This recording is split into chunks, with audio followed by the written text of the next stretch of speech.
Así que las predicaciones de Jesús eran las ideas centrales de su vida, esas ideas que lo movieron a hacer lo que hizo. Es por eso que tanto el autor del Evangelio de Mateo como el autor del Evangelio de Lucas, antes de presentar su ministerio, nos presentan un compendio, una colección de sus sermones, porque quieren presentarnos cuáles eran las ideas centrales de Jesús que lo movieron a hacer lo que hizo. Cuando leemos los evangelios podemos ver cómo comienza Jesús abrazando su llamado por el bautismo, después va al desierto, que es este proceso de transformación y de cambio de mente. Después vemos cómo elige a su círculo cercano con quienes va a caminar, porque juntos siempre es mejor. En C2 siempre hemos dicho que una gran visión no se construye con el talento de unos pocos, sino con el sacrificio de muchos, y Jesús mismo aplicó este principio a su vida. Se rodeó de hombres y mujeres con quienes caminar e impulsar la visión que Dios había plantado en su corazón de guiarnos a la humanidad a una nueva manera de vivir. Y después de elegir con quienes iba a caminar, tanto los autores de Mateo como de Lucas nos presentan esta colección de sermones. El autor de Mateo lo llama el sermón de la montaña, el autor de Lucas lo llama el sermón de la llanura. Y cuando tú y yo lo leemos de corrido, ¿no? En Mateo están en Mateo 5 al 7 y en Lucas está en la segunda parte de Lucas 6, y tú y yo leemos de corrido. Y la cosa es que cuando tú y yo leemos la Biblia pensamos que todo sucedió así como de manera lineal, pero a mí me ha gustado recordarnos que la Biblia no es un libro de historia, es un libro de teología. Y bueno, ni siquiera es un libro, es un compendio de muchos libros de teología, que su intención es presentarnos la experiencia de hombres y mujeres con Dios para inspirar nuestra propia experiencia. Entonces lo que hacen de una manera muy genial, primero Mateo y después Lucas, inspirado en Mateo, es tomar todos los sermones o los sermones más importantes de Jesús y unirlos en lo que tú y yo conocemos como el Sermón del Monte, y Lucas en el Sermón de la Llanura. ¿Por qué? Porque Él quiere que tú y yo, cuando leemos los evangelios, podamos comprender qué era lo que movía a Jesús, cuáles eran sus ideales. Pero más que otras cosas, la herramienta que está ahí para nuestro día a día es que tú y yo podamos conocer qué es lo que movía a Jesús. Porque si deseamos imitar a Jesús, estamos invitados a esa transformación para ser movidos por lo mismo que a Él lo movió. Mateo nos narra este mensaje en la montaña, porque Mateo está escribiendo desde Antioquía o Damasco, una de estas dos ciudades, y esto lo sabemos por algunas cuestiones literarias en su evangelio, y le está escribiendo específicamente a una comunidad judía. Judíos que en Jesús habían visto el Mesías y habían decidido abrazar las enseñanzas de Jesús de Nazaret como la nueva manera de ir avanzando en la vida. Pero al final de cuentas seguían siendo judíos, seguían manteniendo su identidad nacional y su identidad religiosa. Por eso en Mateo encontramos muchas alegorías, muchas menciones del Primer Testamento, porque es una comunidad completamente judía. Y para los judíos, ellos creían en la tradición de que en algún momento en el monte Sinaí Dios le había entregado la ley a Moisés, es decir, les había dado principios para poder pasar del desierto a la tierra prometida. Y estos principios, al aplicarlos a su vida, lograron que la nación fuera floreciendo. Y para los judíos no había nada más importante que esta ley, porque era la que les había permitido progresar. Sin embargo, cuando viene Jesús y ellos ven en Jesús una nueva figura de autoridad, ven en Jesús el cumplimiento de la promesa, ven en Jesús al Mesías esperado, lo que Mateo está plasmando en esta historia, dice, todas estas ideas centrales de Jesús ahora para nosotros tienen el mismo peso y el mismo valor que un día para nuestros antepasados tuvo la ley de Moisés. Y por eso narra estas ideas centrales en un monte, porque está haciendo un paralelo entre Jesús y Moisés y está externándole a la comunidad que está leyendo su evangelio de la misma manera que la ley de Moisés permitió que una nación pasara del desierto a la tierra prometida. De esta misma manera, las ideas centrales de Jesús, los sermones de Jesús, la predicación de Jesús tiene la capacidad de llevar nuestras vidas que estaban sin sentido a una plenitud y abundancia. Está trayendo un resignificado importante al mensaje de Cristo, poniéndolo ahora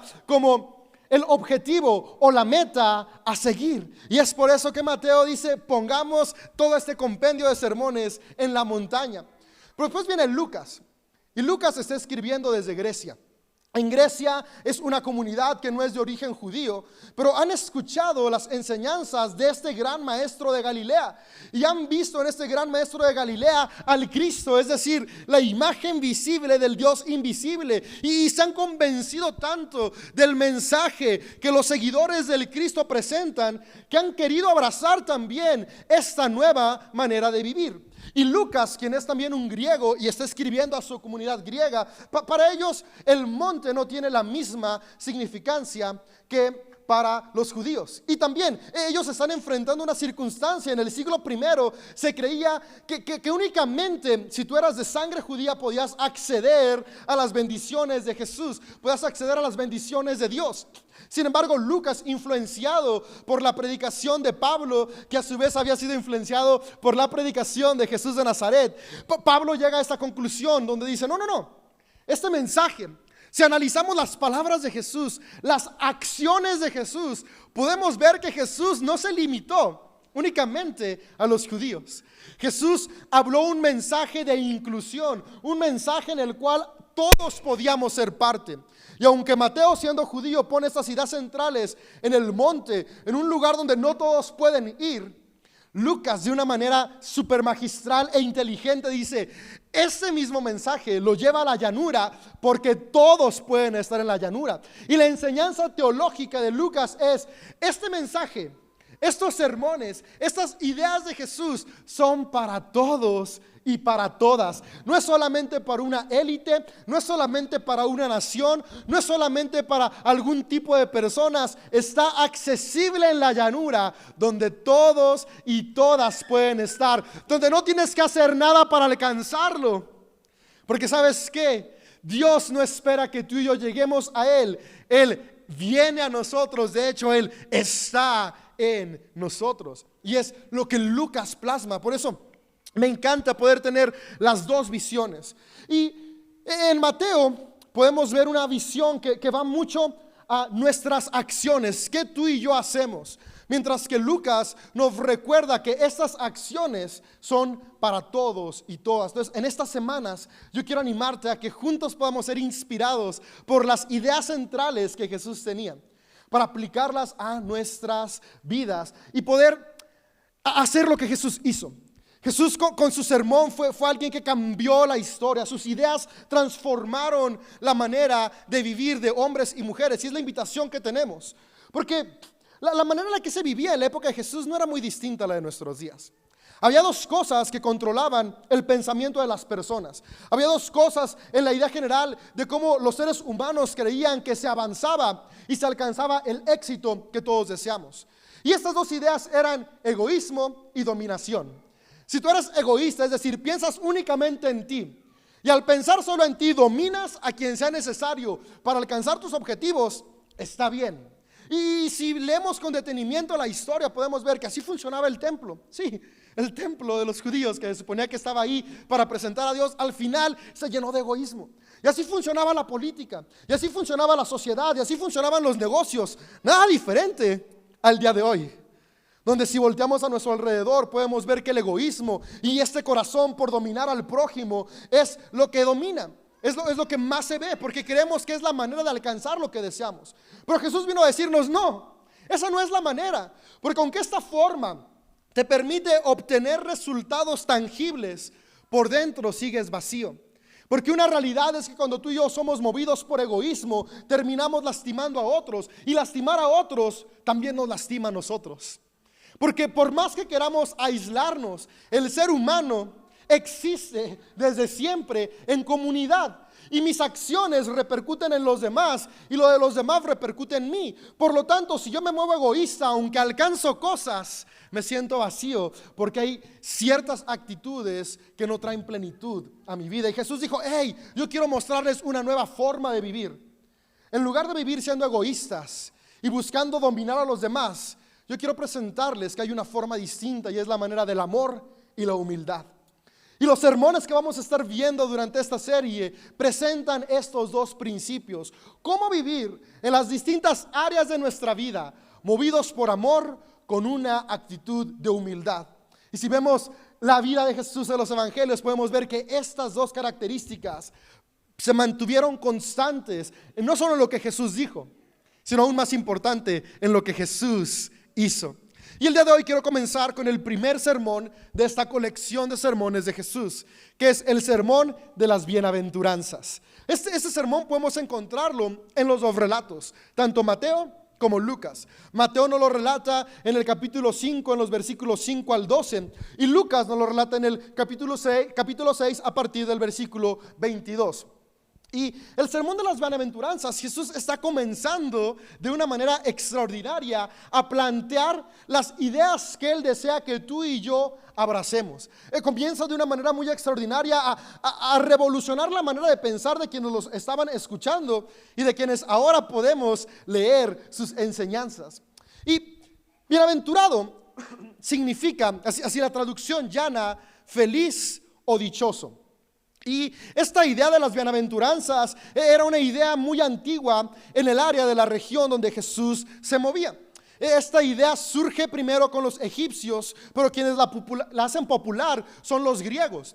Los griegos utilizan la palabra bienaventurado para referirse a sus dioses. Y es que para los griegos los dioses eran seres humanos como tú y como yo, pero superhumanos, superiores, que básicamente tenían la vida arreglada. Era la aspiración que todos tenían. Los dioses de los griegos era el ideal del ser humano, a quien no le falta nada y puede hacer todo lo que quiera. Y de ahí surge la palabra bienaventurada. Y después los judíos toman esta palabra y dicen, ok, ¿por qué no lo llevamos a un plano más tangible? Y los judíos la tomaron para referirse a los hombres y mujeres que vivían entre ellos, que ellos admiraban y aspiraban a llegar a ser como ellos. Es decir, quienes tenían muchas posesiones financieras, quienes tenían mucha influencia política, quienes tenían mucha influencia social, era como de, ellos son bienaventurados. Porque había una idea en el antiguo mundo, y la idea que había era que si a ti te iba bien, era porque Dios estaba contento contigo. No importaba qué hicieras, si te iba bien, era porque Dios estaba feliz. Por lo tanto, aquellas personas que tenían éxito financiero, político o social eran bienaventurados, eran felices, dichosos. Y si tú no tenías buenas finanzas, tú no tenías influencia política o social, era seguramente porque estabas en pecado y eras una persona que Dios no aceptaba. Y justamente aquí viene la idea de bienaventurados. Y era la idea que circulaba en la época de Jesús. Se creía que solamente aquellos con poder eran amados por Dios. Y Jesús viene a cambiar la perspectiva y viene a decirnos, no solamente aquellos con poder pueden hacerlo. De hecho, el tener poder financiero, político o social no significa que hay plenitud. Yo vengo a enseñarles lo que realmente es la plenitud, y ese es el enfoque de este sermón, el sermón de las bienaventuranzas. Y lo que me encanta es que bienaventurado también no es únicamente para referirse estás feliz. El significado amplio de bienaventurado es una persona con la capacidad de ser feliz, una persona que tiene la capacidad de alcanzar la plenitud. Entonces, cuando tú y yo leemos bienaventurado, lo que ahí se está refiriendo el autor es quien tiene estas cuestiones en su vida va en el camino a la plenitud. ¿Quién no quiere plenitud en esta vida? ¿Quién no desea tener satisfacción en nuestra vida? Todos lo buscamos. Y Jesús en este primer sermón nos muestra cómo podemos alcanzar la plenitud.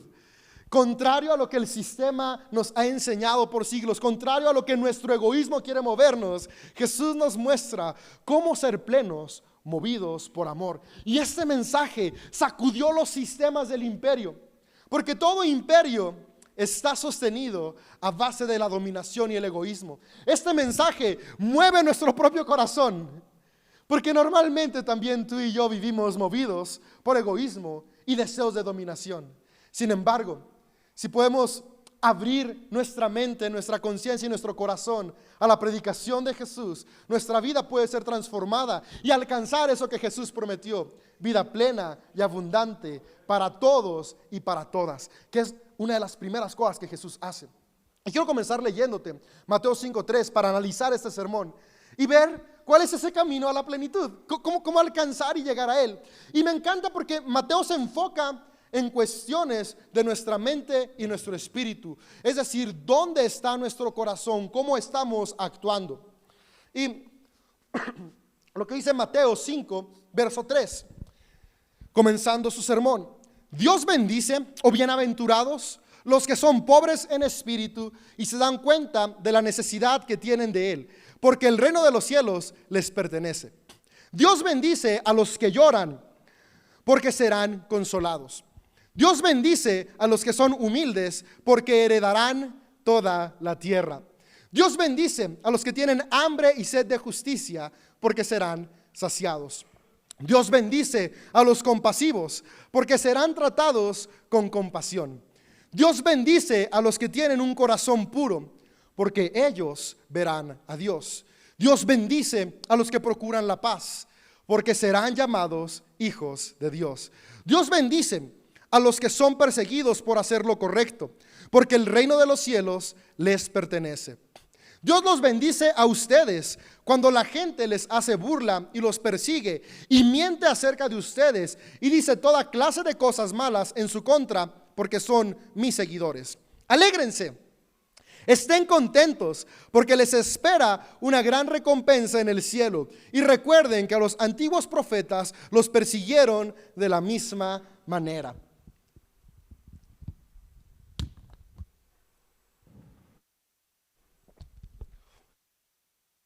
Puntos. Jesús nos muestra el camino a la plenitud. Si bienaventurado es alguien con la capacidad de alcanzar la plenitud, lo que aquí Jesús está diciendo es: el camino a la plenitud es con estos 9 aspectos en la vida. Quiero comenzar con el primero. El primero que Jesús dice en Mateo 3, 5, 3 es lo siguiente. Dice: Dios bendice, o bienaventurados los pobres de corazón. Me encanta cómo lo complementa la Nueva Traducción Viviente de la siguiente manera. Dice: y se dan cuenta de la necesidad que tienen de él. Es decir, el camino a la plenitud, el camino a seguir el ejemplo de Cristo, comienza con darnos cuenta de la necesidad que tenemos de Dios. Y es que al final de cuentas, lo demás que viene adelante, los siguientes principios que Jesús va a mostrar, son posibles únicamente si tú y yo somos movidos por amor. Y el amor es nada más y nada menos que Dios mismo. Y lo que Jesús está diciendo en esta primera bienaventuranza es: bienaventurado el que se da cuenta que por sí mismo no es suficiente, pero dice: los pobres de corazón, quien se da cuenta que por sí solo no tiene lo necesario para caminar a la plenitud, sino que se da cuenta de la necesidad que tiene de Dios. Cuando tú y yo nos damos cuenta que nuestra propia mentalidad siempre nos va a arrastrar a ser egoístas, nos damos cuenta que ese no es el camino a la plenitud y necesitamos algo más. Necesitamos ese amor divino en nosotros que nos impulse a actuar de manera distinta. La buena noticia es que ese amor no es algo ajeno. Aunque naturalmente nuestra mente tiende a pensar en egoísmo, en cada uno de nosotros existe el amor más puro que pueda haber. Porque lo que nos sostiene, lo que nos da vida, es esta energía suprema, es Dios, y Dios es amor. Por lo tanto, amor hay dentro de cada uno de nosotros. Y lo que Jesús dice es: necesitamos darnos cuenta, ser conscientes de este amor en nosotros, para cada día decidir que lo que me va a mover no es mi inteligencia, no es mi capacidad, no son mis deseos, sino es el amor de Dios que habita en mí. Ese es el primer paso para una vida plena y abundante. Y Jesús continúa diciendo que una vez que somos conscientes de esto, lo que sigue es, dice: bienaventurados, o Dios bendice a los que lloran. Y aquí la palabra que se traduce como llorar, no es llorar porque alguien te hizo algo, es llorar porque estás arrepentido de lo que hiciste. Básicamente lo que Jesús dice es: el camino a la plenitud se alcanza cuando tomamos un tiempo para examinar nuestra vida y arrepentirnos de nuestras acciones movidas por egoísmo. Cuando nos duele tanto actuar de manera egoísta, que ese dolor nos impulsa a cambiar para actuar por amor. Dice: porque ellos serán consolados, ellos serán animados. Y este consuelo es recordar que mis errores no me definen. pero es una invitación a la responsabilidad. Recuerda nuestra serie pasada donde no vivo con culpa, pero sí vivo con responsabilidad. Me arrepiento de mis errores de ayer para hoy comenzar a actuar diferente. El segundo paso en el camino a la plenitud de este mensaje del Cristo es vivir constantemente examinando mi vida de tal manera que mis errores me duelen a un punto no de cargar culpa, sino un punto que impulsa, que cataliza, que me anima a tomar responsabilidad de mis acciones y vivir consciente de que lo que nos tiene que mover es el amor. Y el amor no oprime, el amor levanta, el amor construye. La siguiente principio que Jesús nos muestra, dice: Dios bendice a los que son humildes, porque ellos heredarán la tierra. Y este yo creo que fue uno de los elementos que más sacudió a las personas que escuchaban a Jesús predicar, porque en nuestro mundo creemos que el éxito es quien está más arriba. De hecho, todos de una manera u otra deseamos llegar más arriba y ser el jefe, ser el presidente, ser el que tiene el reflector, ser el más famoso, y creemos que eso es el éxito, que esa es la plenitud. Pero Jesús viene a recordarnos: no se trata de estar más arriba, sino de vernos a todos por igual. Humildad, eso es. Humildad es dónde está tu corazón, la posición del corazón, cuando el corazón puede verte a ti y ver a los demás en el mismo lugar. Ni me siento más, ni me siento menos. Veo a cada persona a mi alrededor con el mismo valor, hombres y mujeres creados a imagen de Dios. Y dice: ellos heredarán la tierra. Podemos avanzar, podemos construir juntos, llegar más lejos cuando nos damos cuenta que todos tenemos algo que aportar con el mismo valor. Cada persona vale por lo que es. En la época de Jesús, el valor estaba: ¿cuál era tu posición en el templo? ¿Cuál era tu posición en la política? ¿Qué tantas posesiones materiales tenías? Y si no tenías algo de esto, no valías. Literalmente, no importabas. Y Jesús viene a decir: ey, no se trata de tu lugar en el templo, no se trata de tu ofrenda, no se trata de cuántas veces vas al templo, no se trata ni siquiera de a qué templo vas. No se trata en qué familia naciste, no se trata cuál es tu color de piel, no se trata cuál es tu ideología política, no se trata cómo te identificas cuando te ves a un espejo. Se trata de que todos y todas están hechos a mi imagen. Por lo tanto, todas y todos valen por igual. ¿Qué diferencia podemos comenzar a ver si aplicamos humildad a nuestra vida? Va a haber menos egoísmo en nosotros que busca oprimir a los demás, porque si vemos a todos como igual, vamos a buscar tratarlos de la misma manera que nosotros. Y ahí es donde aplica lo que Jesús dijo: ama a tu prójimo como a ti mismo. Es decir, date cuenta, lo que tú vales, lo mismo vale tu prójimo. ¿Y quién es tu prójimo? Todos y todas los que te rodean en las distintas etapas de tu vida. Darnos cuenta que nuestro valor no está determinado por nuestras acciones, logros o posesiones, nos ayuda a poder construir vidas, familias, sociedades en plenitud. Continúa diciendo: Dios bendice a los que tienen hambre y sed de justicia. La plenitud se alcanza cuando buscamos la justicia. Y la justicia es evitar la opresión. Lo opuesto a la justicia, que es la injusticia, es cuando alguien está siendo oprimido. La cultura nos dice: para avanzar hay que aplastar a otros. Párate encima de los demás. Entre más tengas debajo, más arriba estás. El mensaje de Cristo, la nueva manera de vivir, es: busca justicia, que nadie esté en opresión, que seamos equitativos. Por eso yo creo que todo cristiano es alguien que está a favor del movimiento feminista, que busca la equidad para las mujeres. Jesús mismo fue feminista. En una época en la cual las mujeres no tenían lugar, Jesús no solamente comía con ellas y las invitaba a estar con ellas, sino que les daba un lugar de posición importante. Las primeras personas en anunciar el evangelio, en anunciar las buenas noticias, fueron mujeres. Jesús pudo haber decidido encomendar primero a hombres, pero Jesús vino a levantar la voz por los oprimidos. Mujeres que se les había dicho que valían menos solo por ser mujeres, Jesús vino a decir: no, valen lo mismo, porque en Dios no hay género, en Dios hay personas. Niños que eran ignorados en la época de Jesús, hasta antes de cumplir 12, que era la mayoría de edad en la época, no valías, no importabas. ¿Y qué hizo Jesús? Jesús va y bendice a los niños. Los discípulos se sacan de onda cuando está con los niños, porque en esa época los niños no valían. Y era: Jesús, ¿por qué estás con esta chusma? Todavía no tienen 12 años. Y Jesús dice: dejen a los niños venir a mí, porque de ellos es el reino de los cielos. Los excluidos, Jesús los incluye y los eleva a la misma posición de todos los demás. Los enfermos, los pobres eran excluidos y Jesús los incluye. Justicia, levantar la voz por los oprimidos. La invitación de Jesús es a levantar nuestra voz, porque cada ser humano, sin importar su sexo, su raza, su posición económica, su ideología, su identidad de género, tenga la misma equidad, porque todos valemos lo mismo. La invitación a levantar la voz, pero también a actuar con justicia. ¿Cómo actuamos en nuestra casa? Papá y mamá valen lo mismo. Los hijos, las hijas valen lo mismo.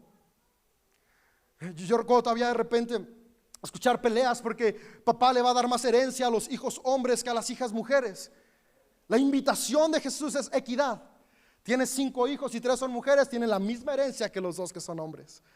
Porque en el reino de los cielos hay justicia. Levantar la voz, una nueva manera de vivir. En los trabajos el día de hoy hay un conflicto, porque en la misma posición gana más un hombre que una mujer. El reino de los cielos nos lleva a levantar la voz por la injusticia y actuar con justicia. Si tú eres alguien que da trabajos, pagar lo mismo sin importar si es hombre o mujer.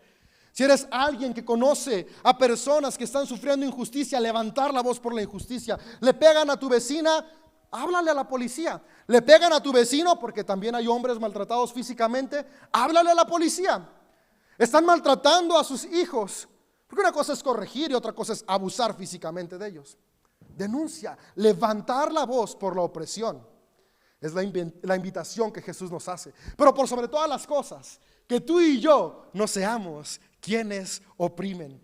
No golpeamos, no abusamos, no menospreciamos, valoramos a cada persona, porque cada ser humano es creado a imagen de Dios. Una nueva manera de vivir. ¿Ves cómo todas estas ideas determinaron cómo Jesús actuó?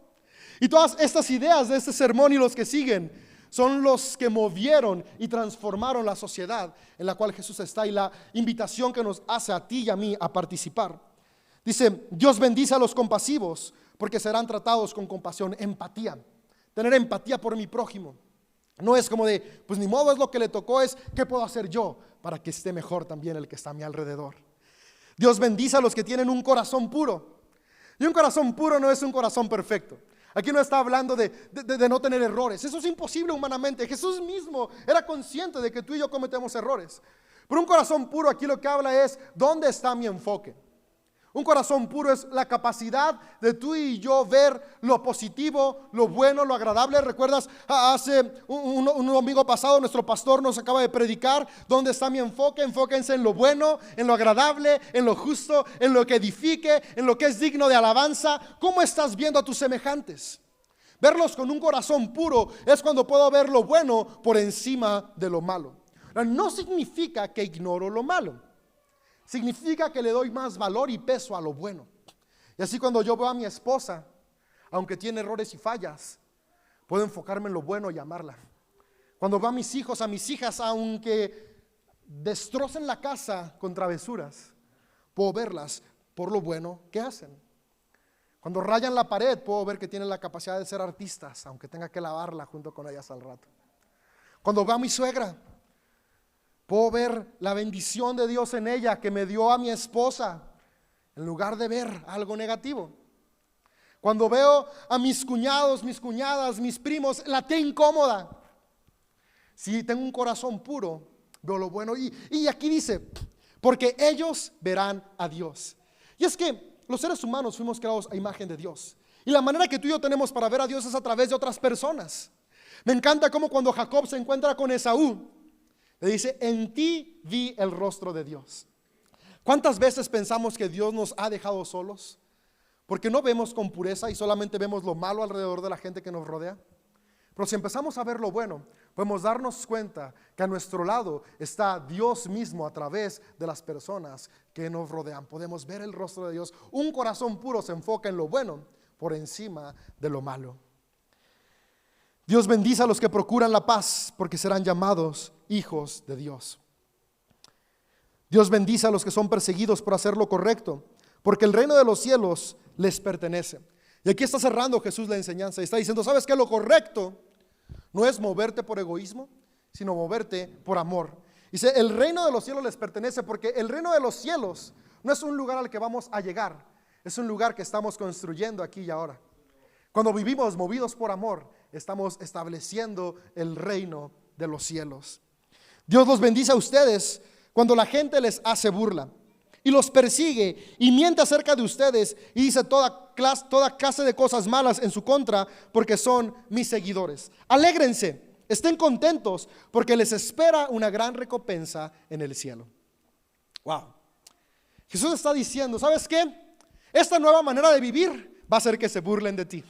Esta nueva manera de vivir va a hacer que te hagan bullying, porque es vivir contra el sistema, contra corriente. Pero alégrate, porque si vives de esta manera, la recompensa será el cielo. Y es que claro, si tú y yo vivimos con humildad, puede que el compadre te eche carrilla, ¿y cómo que ya tratas a tu esposa como igual a ti si tú eres más machín? No importa si somos hombres o mujeres, los dos lavamos trastes. Una nueva manera de vivir. A veces pensamos que el mensaje de Jesús es algo, no, es práctico en el día a día. Cuando te digan, ¿a poco tienes asegurados a tus trabajadores? No seas tonto, el que no tranza no avanza. Justicia, una nueva manera de vivir. Cuando alguien más te diga, ¿por qué eres generoso con el pobre? Una nueva manera de vivir. ¿Por qué buscas la paz? Una nueva manera de vivir. Y esto causa crítica, pero Jesús dice, alégrense, porque si viven de esta manera, el reino de los cielos les pertenece. Su recompensa será el cielo. Y no es el cielo de la vida eterna, es el cielo de aquí y ahora. Porque vivir de esta manera, el resultado a la larga trae el cielo a la tierra, el cielo a tu familia. ¿Imaginas tu familia donde cada uno de ustedes se vea con estos 9 valores? Claro que tu matrimonio va a reflorecer, tu relación con tus hijos va a cambiar. ¿Te imaginas esto en tu trabajo? Tus patrones de esta manera y tú como trabajador de esa manera. Dice el cielo en la tierra. Claro, va a llegar el cielo cuando llegue Hacienda a tu negocio y estés tranquilo porque no te van a multar. Estés tranquilo porque no tienes que dar una mordida, porque tienes todo en regla. Estés tranquilo porque fuiste un trabajador responsable, que si sales a las 6 dejaste de trabajar a las 6, no 15 para las 6. ¿Por qué? Porque cuando tus jefes vean eso te van a ascender y ahí está el cielo en la tierra. Cuando vivimos de esta manera, dice Jesús, vas caminando hacia la plenitud con un corazón que ama, como Jesús. Para cerrar, Lucas, que habla en el valle, Mateo está hablando de acciones del corazón. Pero los judíos eran conscientes de esto, algunos de ellos, y vivían piadosamente. Pero seguían con un mal, pensando que esto aplicaba únicamente para ellos, y que si tú no eras judío no aplicaba. Y esto conecta muy bien con lo que hoy celebramos. Hoy celebramos la comunión, la mesa del Señor, que es para todos. Y Lucas, que era griego, viene y dice, sí, eso no solamente es una nueva manera de vivir para los judíos, es para todos y todas.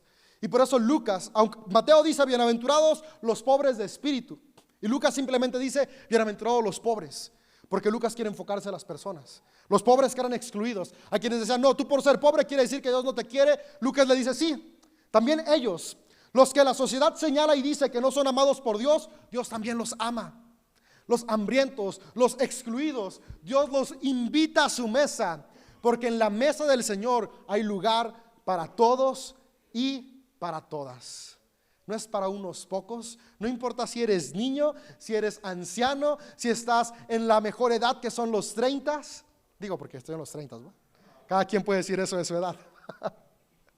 La mesa del Señor es para todas y todos.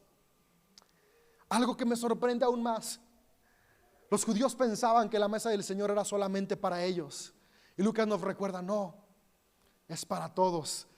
Quien influenció a Lucas, que fue Pablo, es que ya no hay griego o judío, todos somos igual ante Dios. Entonces pensamos que solamente para los que practicamos la profesión de espiritualidad cristiana evangélica es la mesa del Señor. Pero la mesa del Señor es para toda la humanidad. Jesús no vino a salvar a una religión, aunque la tenemos y es buena, conecta nuestra espiritualidad. Jesús no vino a salvar a algunos que tienen cierta etiqueta espiritual. Jesús vino a salvarnos a todos y a relacionarse con cada persona. Bienaventurados somos todos. Es decir, todos y todas tenemos acceso al camino de la plenitud. Y ese camino Jesús nos lo pinta. Vivamos movidos por amor, no por egoísmo. Buscando construir siempre con humildad, alejándonos del buscar dominar. Una nueva manera de vivir el reino de los cielos en la tierra. Que hoy, al celebrar la comunión, mientras comemos el pan y el vino, podamos recordar las palabras de Jesús: esto es mi cuerpo, esta es mi sangre. Es decir, el cuerpo y la sangre de Jesús en nosotros, recordándonos el primer punto del camino a la plenitud: ser conscientes de Dios en mí. Que el pan y el vino nos recuerden que así como entran en nuestro sistema y están en nosotros, así está de presente y tangible el amor de Dios en cada uno de nosotros.